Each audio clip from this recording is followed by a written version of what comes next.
Fala galera, tudo bem com vocês? Aqui é Professor Carioca falando diretamente de Salvador. Vim tratar de um assunto que as pessoas têm confundido um pouquinho de acordo com o anúncio do cupom. Se você também está meio confuso com isso, se liga nesse vídeo aí, deixa seu like, faça a inscrição e tranquilidade. Benção, por favor, roda a vinheta pra gente. Baby, up with a slow motion crew, and we up in our growlings when people change, but not us, and we just chillin', with you. Baby, up with a... Mas Carioca, não é possível. Novamente a Selic caiu, ninguém aguenta mais isso. Bom, pessoal, é exatamente isso, tá? Os juros realmente têm caído. Algumas pessoas que eu conheço me mandaram mensagens, me perguntaram, me ligaram para perguntar, e agora o que a gente vai fazer com a taxa de juros negativa? Eu falei, peraí, segura um pouquinho. A taxa de juros do Brasil, a Selic, ela não está negativa. Primeira coisa que a gente tem que comentar aqui. Tudo bem, ela está baixinha, mas do chão não passa. Brincadeiras à parte, realmente está uma situação muito baixa. A situação está realmente muito baixa, baixíssima, mas do chão não vai passar, tá? Existem duas diferenças aí no caso. A taxa de juros nominal, que é a taxa Selic que a gente conhece, que eu chamo de TN, tá? E tem a taxa de juros real, ou taxa real de juros, que eu chamo de TR. A taxa de juros hoje, que a gente conhece no dia 5 de agosto de 2020, ela está nesse exato momento a 2% ao ano, certo? Anunciado aí pelo Copom, e ainda faltam 4 meses para acabar o ano. Será que vem mais coisa por aí? Isso é a taxa nominal que ainda está positiva, muito baixa, mas positiva. A taxa de juros real, que eu chamo carinhosamente de TR, ela sim já está com a rentabilidade negativa. Porque quando você pega a taxa Selic, certo? Aplica em algum investimento aí, por exemplo, e aí você vai ter lá aquele rendimento, certo? Baseado na Selic, na CDI, digamos assim. E aí com isso você tem que abater a inflação. E além da inflação que você tem que abater também o imposto de renda, a depender, logicamente, do tipo de produto de investimento que você adquirir. Então sim, quando você faz essa conta hoje, muito provavelmente, com certeza você vai encontrar a taxa de juros real negativa, porque a inflação, né, já está muito superior, talvez não muito superior, mas já está superior à taxa básica do Brasil, a nossa querida Selic, beleza?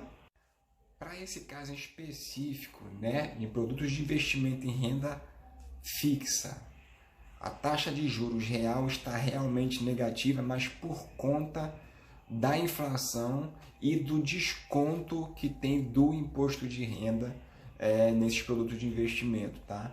Tem alguns produtos também que envolvem a taxa de administração, certo? Então, sempre que você estiver comparando aí produtos de investimento, tem sempre que levar em consideração a inflação. Mas nesse caso específico, conto para os meus amigos, é que a taxa básica não está negativa. Agora, a taxa, né, de rentabilidade ou de juros reais, né, que se averigua tudo após os descontos, ela sim já está negativa. Então, praticamente hoje, né, em renda fixa, o investidor está investindo para perder dinheiro. Quando a taxa de juros está negativa, os governos têm uma ideia, têm um objetivo com relação a isso. O que é preferível? Você deixar o seu dinheiro sendo devastado, ficar devasado, né, em um produto de investimento em títulos públicos, por exemplo, ou é preferível que você tire o dinheiro de lá e vai gastar com alguma coisa na economia?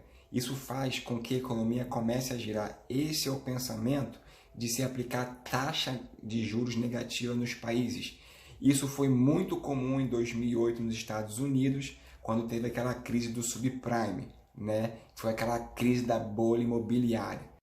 Então é isso, né? Então, o objetivo de ter taxa negativa no país é justamente fazer com que a economia cresça. Você pega o dinheiro que, em vez de ficar aplicado ali, perdendo, você consome na economia para ela ir crescendo. Aí depois tudo começa a se inverter, entendeu? A tentar voltar ao normal. Países que são comuns, que têm taxa de juros negativas na Europa e na Ásia, né? Como Japão, Dinamarca e, se não me engano, também Suíça. E lá na Europa tem um agravante porque o custo de manutenção de conta ele é um pouco elevado, certo? Então, por que lá, por exemplo, é mais comum você ver também pessoas fazendo investimento em títulos públicos? Porque o risco de você aplicar em títulos públicos, mesmo tendo taxa de rentabilidade negativa, certo? Ainda é menor que o risco de você manter dinheiro em conta, devido aos custos ali bancários que são envolvidos. Então, isso é muito comum, apesar de parecer meio contraditório, né? Mas ainda é comum de ver em países europeus, beleza? E aí, o que fica pra gente, né? O que eu posso recomendar assim, o que eu penso com relação a isso?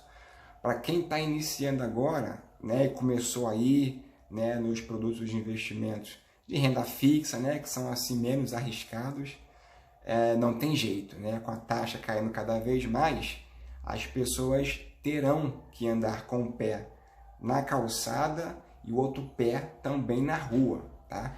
Eu vejo a taxa caindo assim, também do ponto positivo da coisa, no sentido de que, cara, se você ficar muito ali naquele negócio de renda fixa, você acaba deixando para avançar para a renda variável depois, entendeu? Então, nesse momento, é importante sentar a bunda na cadeira e estudar mais sobre renda variável, sobre empresas. Você aprende um monte de coisa e acaba por diversificar, né, os seus investimentos. Então, um pé na calçada, um pé na rua e vai andando ali devagarinho. Se a gente fosse um país, né, em que a gente tivesse uma educação financeira de base, né, muito boa, um crescimento com pensamento nas finanças e para investimento, planejamento futuro, a gente estaria nesse momento somente falando de renda variável, né, que são fundos imobiliários, que são as ações, né? Então seria um outro tema, uma outra discussão. Só que como não é, a gente tem que ir devagarinho mesmo, um pé na calçada e um pé também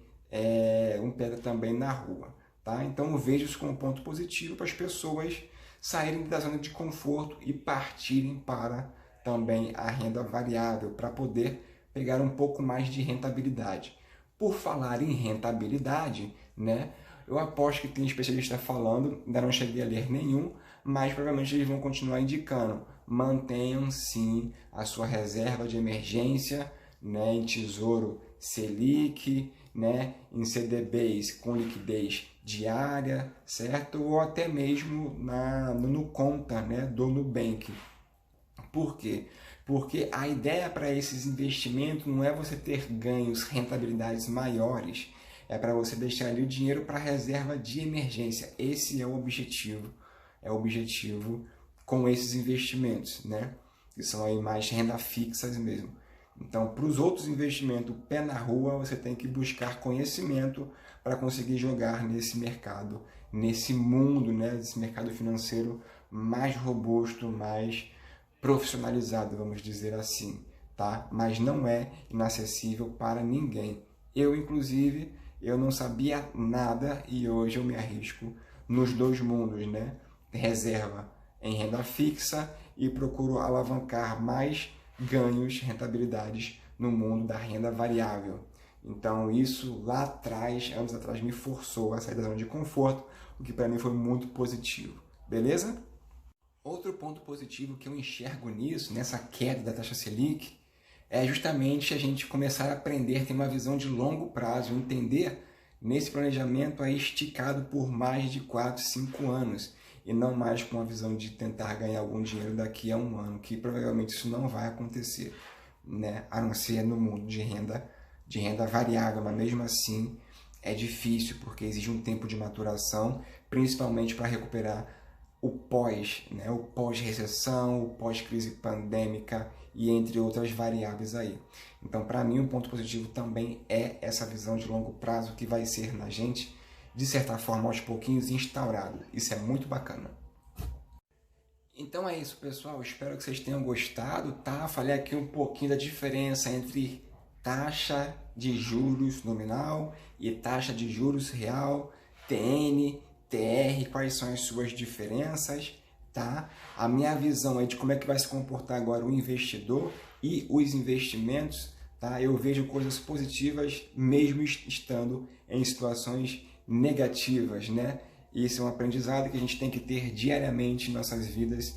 Eu espero que você também comece a ter essa visão que é muito bacana e enobrecedor, principalmente para o seu próprio bem-estar futuro, tá certo? Seguimos aqui nesse mesmo plano de conhecimento contínuo. Se você gostou desse vídeo, deixe um like, um joinha, faça um comentário que terei o maior prazer em responder e se inscreve no canal para aí que eu vou trazendo cada vez mais dicas bacanas do dia a dia aí pra gente que é brasileiro e que está começando a investir agora, beleza? Um abraço!